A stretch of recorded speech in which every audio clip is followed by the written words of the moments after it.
Graça e paz do Senhor Jesus. Hoje nós vamos gravar um capítulo de Jeremias 14, que fala sobre uma grande seca que houve em Jerusalém e nas terras de Israel. E o Senhor disse essa palavra a Isaías com relação a esta seca que acontecia. Ele diz: Judá pranteia ou chora, suas cidades estão definhando, seus habitantes se lamentam, estão prostrados no chão, o grito de Jerusalém sobe. Os nobres mandam seus servos à procura de água, e eles vão até as cisternas, mas nada encontram. Voltam com potes vazios, decepcionados e desesperados, cobrem a sua cabeça. A terra não produziu nada. Não houve chuva, e os lavradores decepcionados cobrem a cabeça. Até mesmo a corça do campo abandonou sua cria, recém-nascida, porque não há campina, não há capim. Os jumentos selvagens ficam no alto das montanhas, farejando o vento como os chacais, mas a sua visão falha por falta de pastagem. Embora nossos pecados nos acusem, age, Senhor, por amor do teu nome, ó Senhor. As nossas infidelidades são muitas, nós temos pecado contra ti. Israel reconhecia, tinha a consciência de que aquilo que estava acontecendo com eles, aquela seca terrível que não havia mais água nem para os animais, nem para os homens, e a chuva não vinha, e eles tinham consciência de que aquilo estava acontecendo por conta da iniquidade que estava naqueles tempos habitando naquela terra.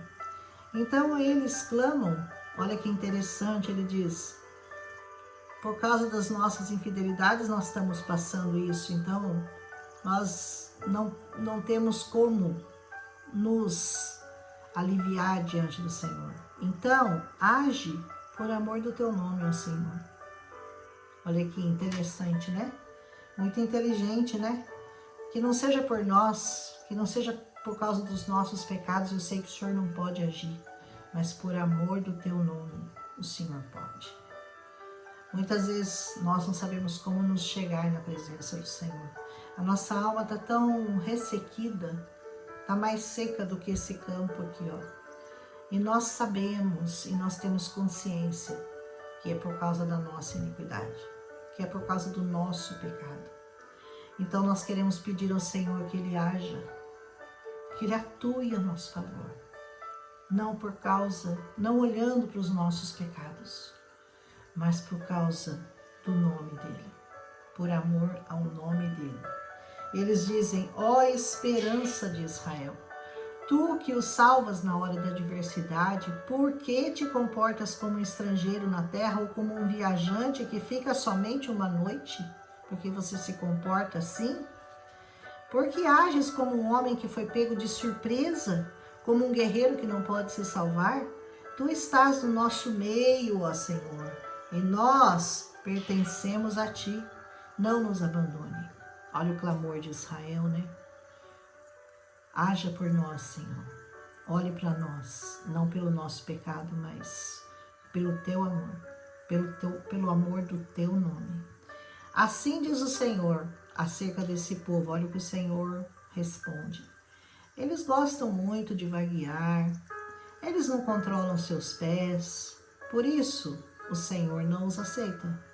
Agora ele se lembrará da iniquidade deles e os castigará por causa dos seus pecados.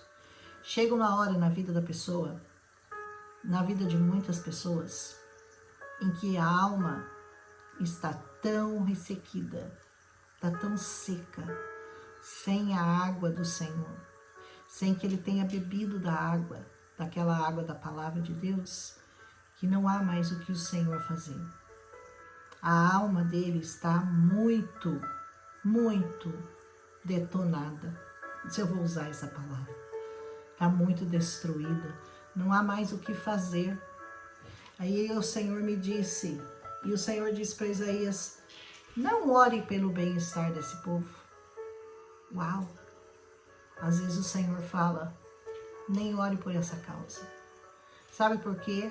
Porque você vai orar, eu vou abençoar, eu vou mandar chuva de bênçãos e ele vai se refrescar, vai ter um alívio. E depois que ele tiver esse alívio, ele vai me abandonar de novo. Não é o seu caso, né? Ele diz, ainda que jejuem, eu não escutarei o clamor deles. Ainda que ofereçam holocaustos e ofertas de cereal, não aceitarei, mas os destruirei pela guerra, pela fome e pela peste. Mas eu disse, Jeremias vai interceder. Ai, soberano Senhor, os profetas estão dizendo para eles, vocês não verão guerra, nem fome, eu lhes darei prosperidade duradoura neste lugar. Havia naquele tempo falsos profetas, que profetizavam aquilo que o povo queria ouvir. Até hoje nós temos esse tipo de profeta entre nós. A pessoa não fala do pecado com seriedade, a pessoa não mostra para ele a raiz do problema. Fala, não, o Senhor é misericordioso, o Senhor é bom, vai saciar sua sede, vai trazer chuva para nós, vamos gozar de paz, de prosperidade. Falsos profetas, que não dizem a palavra exata, porque quando você mostra a ferida, você tem como curar. A ferida tem que ser aberta para que a cura venha sobre ela. Então o Senhor me disse, é mentira que os profetas estão profetizando. Eu não enviei, não dei ordem alguma para eles, não falei com eles. Eles estão profetizando para vocês visões falsas, adivinhações inúteis, ilusões em suas próprias mentes. Cuidado, porque às vezes você vai atrás do profeta que fala uma coisa boa para você, que diz que tudo vai ficar bem, que você pode conviver com o seu pecado, que está tudo certo, que Deus vai dar um jeitinho. E aqui Deus está mostrando que não, que não tem negociação com o seu pecado. Não tem como você continuar no pecado, você continuar fazendo as mesmas coisas de sempre e esperar que venha bênçãos do Senhor. Não virá. Por isso diz o Senhor, quanto aos profetas que estão profetizando meu nome, o que vai acontecer com eles? Olha, embora eu não os tenha enviado e que dizem não vai ter guerra, não vai ter problema nenhum, nem fome, e aqueles que estão profetizando isso serão jogados nas ruas de Jerusalém.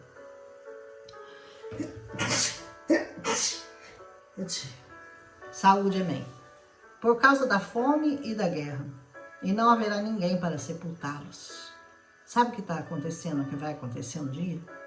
Vai ter tanta guerra, vai ser tão cruel no final, que não vai ter gente para sepultar os mortos.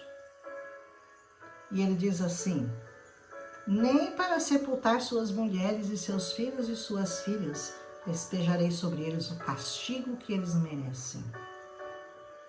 Eu lhes disse, que os meus olhos derramem lágrima noite e dia sem cessar, pois a minha filha virgem, o meu povo, sofreu um terrível golpe, um terrível ferimento, um golpe fatal. Jeremias estava vendo que aquela chaga era mortal, que aquela ferida era cruel, porque ela havia sido feita pelo Senhor. E quando o Senhor é que faz a ferida, só Ele pode curar. Não há ninguém que possa. Não há palavras, não há orações, não há nada. A ferida que o Senhor mesmo faz, só Ele tem a cura. Rejeitaste Judá completamente, desprezaste Sião. Por que nos feriste a ponto de não podermos ser curados? Por que chegou nesse ponto, Senhor?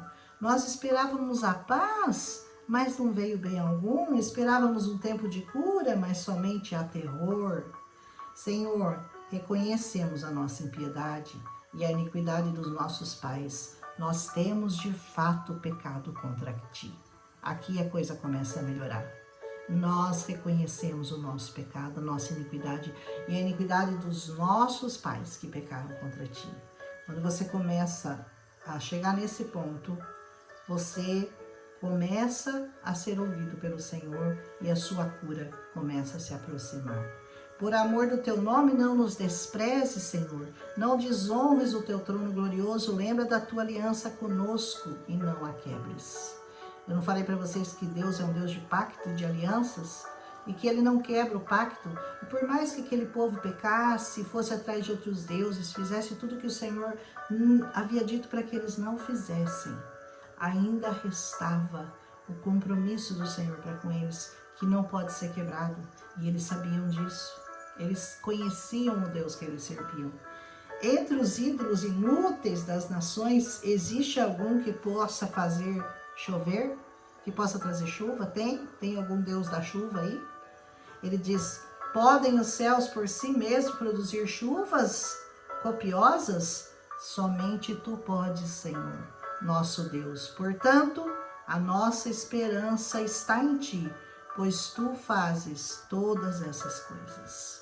E assim termina esse capítulo, reconhecendo aquele povo que pecara contra o Senhor, que fizera coisas que o Senhor desaprova, mas confiando que o Deus que havia feito com eles uma aliança era um Deus forte e um Deus poderoso para fazer chover e para tirá-los daquela terrível seca. A sua alma está seca, a sua alma está desgostosa, a sua alma está infeliz.